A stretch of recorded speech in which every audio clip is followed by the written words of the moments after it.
What up? This is part 3 of 3. You should not be here if you did not see part 1 or 2. You know what to do. Yep, Melody and Lila end up trapped in the back seat. They're begging Owen Fury to drive off, but Owen Fury has other plans in mind. She breaks it down this way.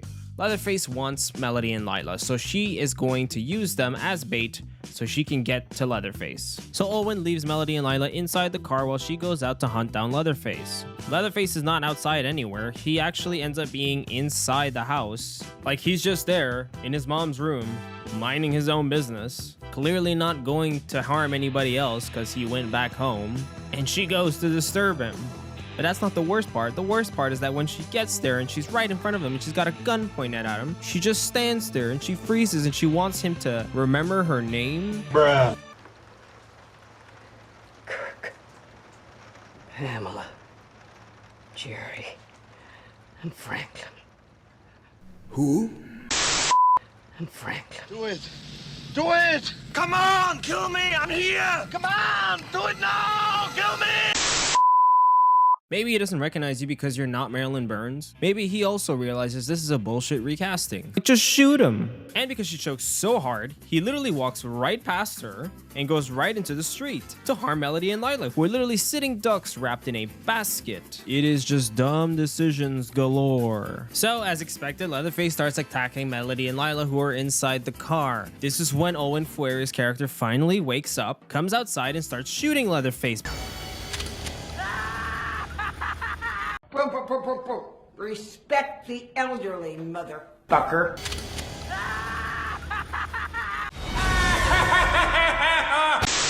But now she's at a total disadvantage because there's all this open space. She was in a room where there was nowhere for him to shift around, but now they're in an open space, so he just like swerves out of there like a freaking ninja, an 80-year-old ninja, mind you. Look, baby legs, it's the criminal. I'm the killer. I'm running real quick. It's like the most nimble 80-year-old ever. How's he that fast? It's crazy. Finally, Owen has the common sense to give Melody and Lila the keys and tell them to get out of there. So she starts hunting down Leatherface. Leatherface could be in any corner. And meanwhile, Melody gets in the driver's seat, and for some reason, instead of getting the hell out of there, they decide to stay there and watch Leatherface and Owen Fury's battle. And as for that battle, it's hilarious. Owen Fury has Leatherface pinned down in an alley, basically. He's in the dark. She knows he's there. She heard the chainsaw coming from there, so she's got this distance. She's got 2 shots in her shotgun, basically. She knows he's coming. She's got enough distance to hit him. And what happens? Well, she misses the first shot, and her second shot hits the chainsaw. And the chainsaw is fine. The chainsaw is intact. That is the mightiest chainsaw I have seen in my life. Please, Billy Mays, sell me this chainsaw. It is divine. It has literally withstood everything. It has withstood time. It has withstood rust. It has withstood chainsawing a bus. And now a shotgun shell? Like, damn. And so with absolutely no issue at all, Leatherface kills Owen Fury.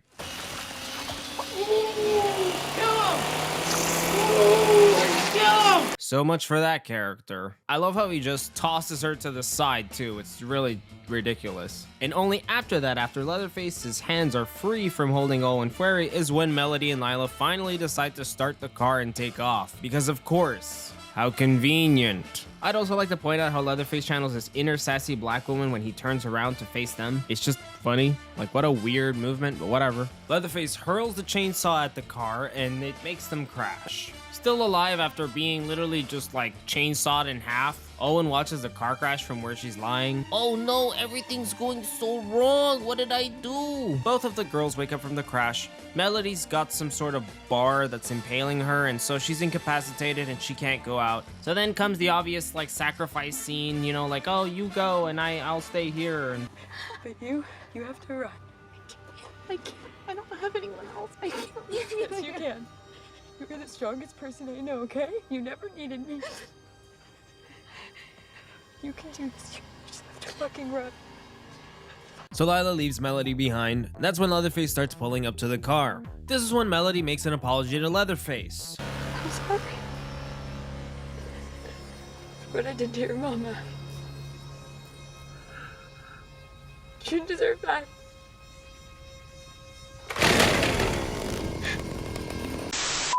I'm guessing Leatherface does not accept the apology because he just starts revving his chainsaw ready to kill her. That's when Melody comes back holding the big black gun the cowboy man was showing her earlier. Wow, very epic. And at this point, the film makes a decision that makes me seriously doubt whether they wanted to make a comedy or whether they wanted to make a horror movie. Observe. Hey, leatherfuck!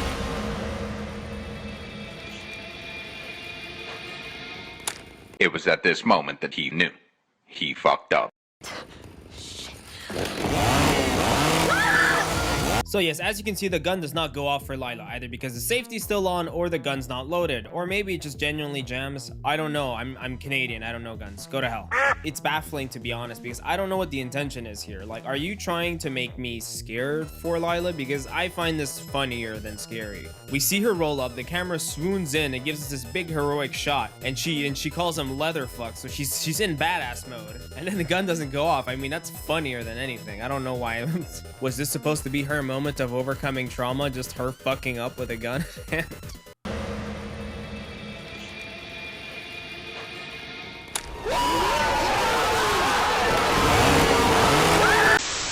Naturally, Leatherface lets go of Melody and starts chasing Lila. Why are you running? Why are you running? He chases her outside, and then Lila turns around and tries to shoot him again, even though the gun didn't work the first time. Did you change anything in that gun for it to work now? You did not. You just ran with it. You think just you jiggled it back into place? You jiggled everything back into place that it's gonna work now and you're gonna be able to shoot him? No, you didn't change anything. So Leatherface just chainsaws the gun off of her hand. Luckily for her, Owen Fury is still alive, and she shoots him off, and he runs away again. Muy epic. Lila heads back to help Melody, but on her way there, Owen Fury stops her and she has something to say to her. Don't run. If you run, he'll never stop haunting you. If you didn't catch what she's trying to say, she's basically trying to say that if Lila leaves without killing Leatherface, it'll haunt her for the rest of her days. While it's not explicitly said, they're trying to imply that Lila would be tying this to her school shooting history, or they're at least trying to tie it in that sort of way. She's been kind of mentioning it over and over again, how she feels like she was supposed to die there and never get out of it. Her school shooting trauma is haunting her. Leatherface would be haunting her, like Leatherface is supposed to be the surrogate for that. Like, one significant story element to this movie that really stands out to me is the choice to address gun violence. So can you kind of walk us through, you know, how that element came to be for this movie and how you settled on this particular way to incorporate it? The way we see it and the way we work with these themes is really, it's just based on this. I'm Uruguayan, right? So I'm not from here. So I was not born in the States. I came to the States for the first time when I was an adult, and I moved to the States just recently, maybe right after Evil Dead, 2013, something like that. So there's a few themes just that are constantly in the news, and people they just slap you in the face as soon as you move here because they're things you never discuss in your country, right? Those are usually the things that are in the movie. So in a way, for us as writers, we put all these themes that you're kind of trying to thinking also about an international audience. You're kind of trying to explain them. It's like almost like if you're going to another planet, you're trying to explain what happens in America, and you're going to go, well, there's this obsession with guns and there's this gun violence, and they have all these issues with this and this and that and that and that, and just talk about the things that normally is not as they're very American issues that I didn't deal with where I'm from. So in a way, it's like we're trying to put all these themes in the movie and trying to have Leatherface represents the hate that comes out of that. Right? Which is a really dumb message, and I'll explain why. It's completely not the same thing, and I'm kind of muddled with the message they're trying to send here. Are you trying to tell people to run towards school shooters? Like, sorry, lady, but that sounds like more of a you problem, really. He'll never stop haunting you. I missed the part where that's my problem. So literally just because Owen Fury told her to, Lila decides that she's going to confront Leatherface by herself. She picks up Owen's shotgun and goes into the building that Leatherface went to hide in. Win this one because I told you to. Because you told me to! Meanwhile, Melody yanks out the thing that was impaling her leg, so now she's no longer pinned down.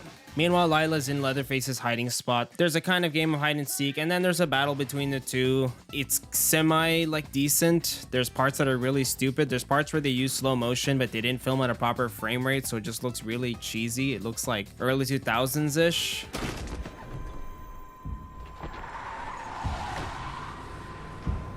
Like the kind of effects they used on Twilight.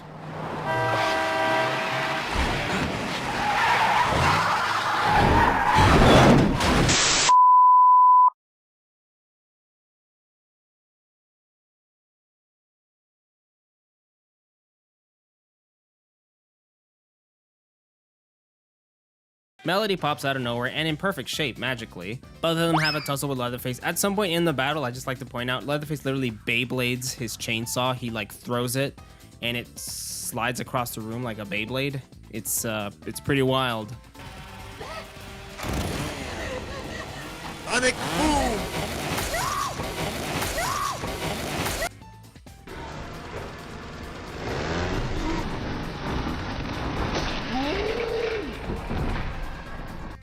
Long story short, they eventually unite and kill him together. To be honest, that entire scene is just fine. It isn't terrible. I mean, there are like really stupid effects weighing it down, but it is not the worst thing in the movie. It's just fine. At this point, I just want it to be over, and I'm glad to finally be there. Finally, sunrise comes, and Melody and Lila get inside the Tesla, and they set it on autopilot so they can just, you know, relax. And I'm just sitting here thinking, what privileged ass final girls. They don't even have to drive their way out of there. The fake Tesla does it for them. Like, such coddled final girls we have these days. Jeez.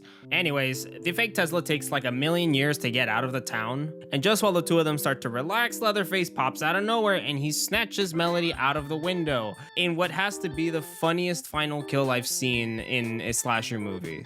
Seriously, it is the dumbest one too. It takes the cake. He snatches her out of the fake Tesla. Lila panics. Instead of stopping the car and getting out of the driver's side, Lila just pokes her entire upper body out the sunroof. Please! Please! No! She pokes her entire upper body out of the sunroof so she can watch Leatherface just kill Melody in front of her as the fake Tesla just takes off in the slowest speed ever. Like, it is going at lawnmower speed. It is terrible. And so you just have this shot. They're trying to recreate the shot from the original where you have Sally Hardesty panicking in the backseat of a car and watching Leatherface from a distance. But it doesn't work here because it's the sunroof of a Tesla. It's just disgusting. It's the disgusting rendition of it. It's like, you know, that shot in the original was Chef's Kiss. It's like you're trying to play the Fifth Symphony, but with nothing but turds in your hand. Like, why would you do it? Why would you do that? I also just want to point out how Melody does nothing to get out of that. Like, you can clearly see her, she's just getting on her knees willingly. Like, she can wiggle and everything. I know he's holding onto her head, but it doesn't even look like she's struggling. You know, he's got a chainsaw in one hand. His grip can't be that mighty. Mighty to the point where it paralyzes her arms and just like forces her legs to get into a crouch. Like, this is what really annoys me, is that it's just so lazy. Like, it doesn't even, it feels so fake and set up. And it's like they just didn't bother even working on that scene. It just looks fucking stupid. It looks stupid and it looks set up and it looks fake, and I hate it. It's just lazy. And that's the ending. He cuts off Melody's head and Lila watches him go. And then he does the chainsaw dance, as is tradition in Texas Chainsaw movies. Gotta say, there's nothing special about it. It's just whack, and it lasts like 2 seconds. I love that. And without getting too much into it, I love that he kind of nailed the dance, as we call it, which I thought was fantastic. The dance was great. I mean, yeah, I did one take of it. No! I did one take. Oh, it was fantastic. He absolutely nailed it. I did one take. Oh, it was fantastic. He absolutely nailed it.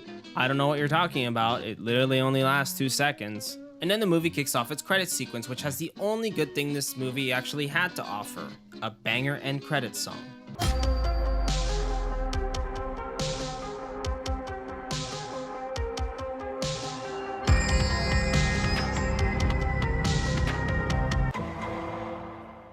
Alright, so if I had to give any closing thoughts on this film, it would be that this film suffers from an incredible lack of care. Just nobody on this seems like they really gave a damn, except for maybe the actors. I did give them a hard time throughout this whole review, but honestly, the actors are doing a decent job. They're not bad. I have been extra hard on Owen Fury, but honestly, I mean, she was doing as good a job as she's done in other films, and doesn't really feel like anything's being phoned in. It just isn't stellar. But, you know, they don't really have anything to work with either, so that's kind of an expected thing. It really lies much more in the hands of the writers, director, and producers, because man, did they just not care about what they were doing. There was just no effort in anything. There was no effort in being original. There was no effort in paying homage to anything. And there was no effort in capturing the spirit of the original. The only thing they cared about was money. You know, the insane part too, this isn't even the original concept for this reboot, requel, whatever. So a while back, they actually made one version of Texas Chainsaw with a completely different director, and they shot it and finished it and edited it. Like a film was made, an entire film was made, and it was test screened, and apparently the test screen results were really bad. Nobody liked it. And so then that led them to essentially scrap the entire project and start from scratch. That's when they got Bozo here to direct it. And this is the result. So I'm just genuinely curious as to what was that first film. Could it have really been worse than this? If this is what we got, and if this was the improved product, what the hell did that first one look like? It's also after that terrible test screening and the rehashing of this entire film that Netflix got involved and decided to buy the rights for it, because obviously they wanted that sweet slasher movie money. One of the things that disappointed me the most when this movie came out was seeing that a lot of the fans of the franchise had actually just forgotten what the original was. It seems like with all the sequels that came flooding in after the original Texas Chainsaw Massacre, a lot of people just got a different, muddled idea of what the original film stood for and was trying to be. People saw this new movie as just as good as all the others that have come out. Some people going as far as to say, well, what do you expect? It's a Texas Chainsaw film. And I find that kind of sad because I really love the original movie. I think the original movie is something truly unique in terms of a horror experience. It's genuinely great as a classic horror movie. It's effective, atmospheric, not to mention influential. I mean, Rob Zombie's entire body of work oozes the original Texas Chainsaw Massacre's vibes. It's got a lot to say without ever being showy about itself, which is a big issue with this movie, is that it not only tries to be that goofy, cash grabby slasher gore fest, but it also at the same time tries to pander to social justice audiences without ever believing in anything it was doing either. None of it ever felt genuine. It was always just kind of corporate. Like, it all just felt really forced anyway. To be honest, if it isn't obvious yet, I am much more a fan of the original than I am of the rest of the franchise. Mainly because the rest of the franchise doesn't really offer anything crazy, aside from Texas Chainsaw Massacre Part 2, which is a lot more spoofy and parody-ish. It's kind of doing the same thing that Evil Dead 2 was doing at the time, so that one's still good. You may think maybe I'm exaggerating and maybe, maybe this is in line with the rest of the franchise. And yes, it kind of is. The rest of the franchise isn't great, but one of the things that bothers me the most about it is that this movie was heavily marketed as a return to form, as a direct sequel to the original, retconning the other ones that came into the franchise. So completely ignoring what the franchise became, despite it being entirely as bad as the rest of the franchise, not counting Part 2. Nobody would have blamed them if they just did a Texas Chainsaw movie, but to be honest, my biggest issue with it is that they decided to market it that way. Maybe it was just them scattering for more money at the end when they thought that this project wasn't going to do well. Sadly enough, it worked because there's a sequel in the works, so what the hell do I know? 1.5 out of 5. Surprised? Didn't think so.